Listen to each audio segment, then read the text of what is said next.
ഞാൻ പറഞ്ഞു ഇങ്ങനെ കിടന്നു പോയാലും ഞാൻ എപ്പോഴായാലും നിങ്ങൾക്ക് തരും, എന്നെ കൊണ്ട് പറ്റും, എന്നെ കൊണ്ട് ജോലി ചെയ്തില്ലെങ്കിലും ഞാൻ എങ്ങനെയെങ്കിലും നിങ്ങൾക്ക് തരുമെന്ന് പറഞ്ഞാണ് വിട്ടത്.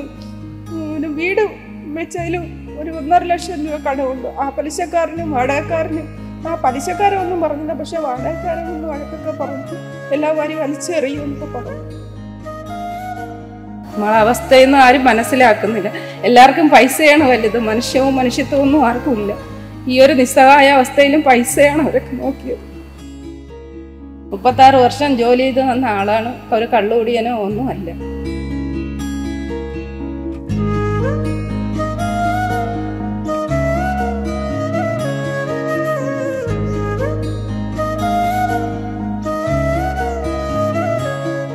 നമസ്കാരം.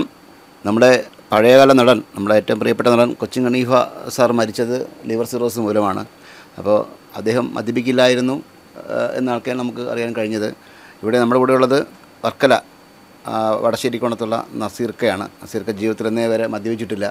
പക്ഷേ ഇക്കയ്ക്ക് ഇപ്പോൾ ലിവർ സിറോസാണ്. ലിവർ സിറോസ് എന്ന് പറഞ്ഞു കഴിഞ്ഞാൽ വല്ലാത്തൊരവസ്ഥയാണ്, കണ്ടുകൊണ്ട് നിൽക്കാൻ പറ്റാത്തൊരവസ്ഥയാണ്.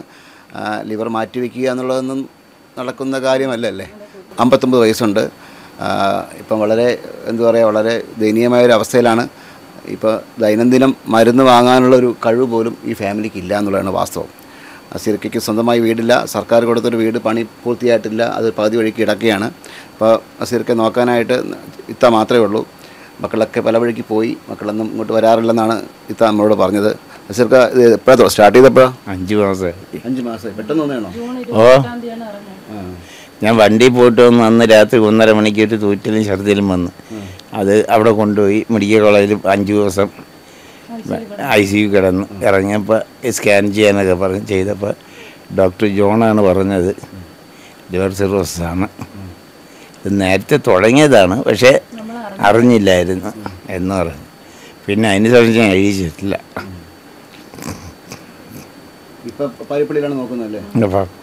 തിരുവനന്തപുരത്ത് മെഡിക്കൽ കോളേജിൽ കൊണ്ടുപോയായിരുന്നു. പാരിപ്പള്ളിയിൽ നിന്ന് മെഡിക്കൽ കോളേജിൽ കൊണ്ടുപോയി അവിടുത്തെ ഒരു ഒപ്പീനിയനൊക്കെ എടുത്ത് തിരിച്ചു വന്ന് അവിടുത്തെ ഡോക്ടർ എല്ലാം എഴുതി ഇന്നതൊക്കെ ചെയ്യണം, ആൽബമിനിടണം, 10 ദിവസമാകുമ്പോൾ മരുന്ന് കുത്തിവെക്കണം. അങ്ങനെ 8 ആൽബിനൊക്കെ ഇറക്കിയിട്ടാണ് ഇപ്പം ഇങ്ങനെ കൊണ്ടുവന്നത്. 25 ദിവസം മെഡിക്കൽ കോളേജിലും ഇവിടെ ആയിട്ട് ഇപ്പോൾ കഴിഞ്ഞിട്ടാണ് ഇപ്പോൾ വന്നത്.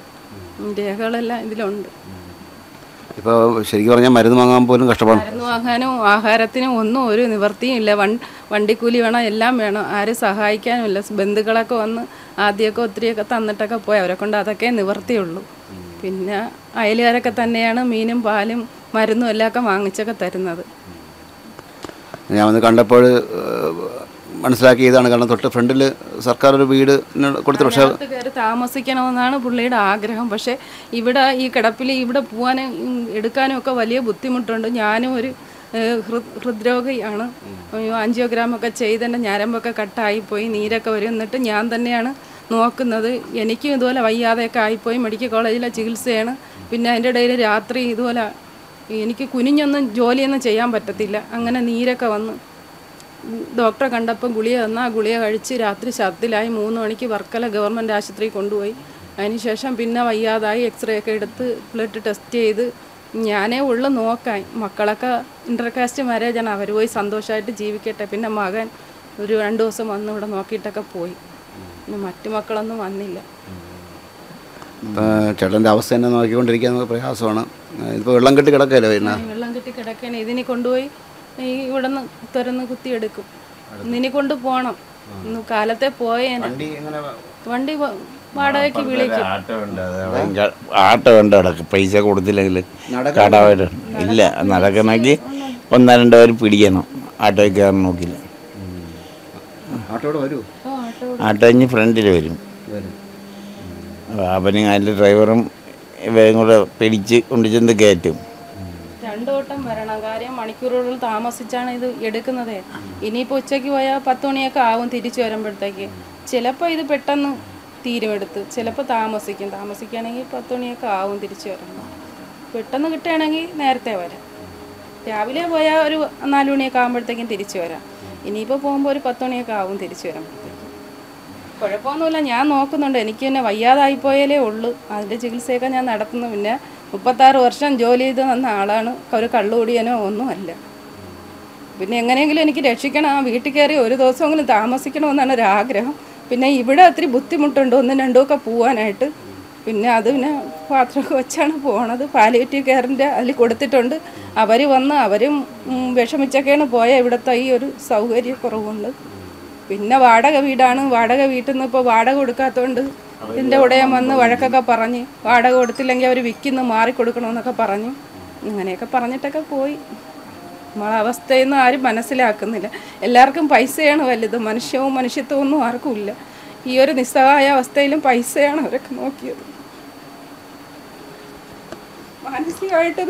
മാനസികമായിട്ട് കൊടുക്കാനുള്ളൊരു ട്രൈ ചെയ്തുകൊണ്ടിരിക്കുന്നതിൽ വലിയ ബുദ്ധിമുട്ടുണ്ട്.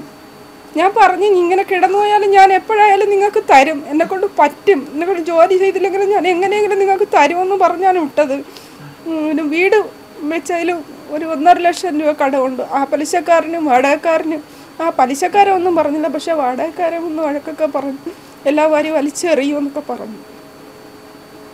ഈ ഒരവസ്ഥയിൽ അവരുടെ ഒന്നും മനസ്സിലാക്കാൻ പറ്റില്ല. ഞാൻ 25 ദിവസം ഞാൻ കിടന്ന് ഒറ്റയ്ക്കാണ് ഓടിയത്.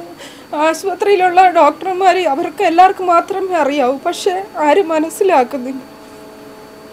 എന്നാലും ഞാൻ നോക്കും, മരണം വരെയും ഞാൻ എന്നെ കൊണ്ടൊക്കുന്നവർ നോക്കും. എന്ന് വെച്ചാൽ അങ്ങനത്തെ ഒരു മനുഷ്യനായിരുന്നു. തിരക്കി നോക്കിയാൽ തന്നെ അറിയാം. ഇത്തരം കാര്യങ്ങളെ കാണുമ്പോൾ നമുക്കും അതേ വിഷമമുണ്ട്. കാരണം ഇങ്ങനെ ഒരുപാട് വാർത്തകളൊക്കെ, ഒരുപാട് ഫോൺ കോൾസൊക്കെ നമുക്ക് വരാറുണ്ട്. കഴിയുന്നിടത്തെല്ലാം ഞങ്ങൾ ഓടി എത്താറുണ്ട്.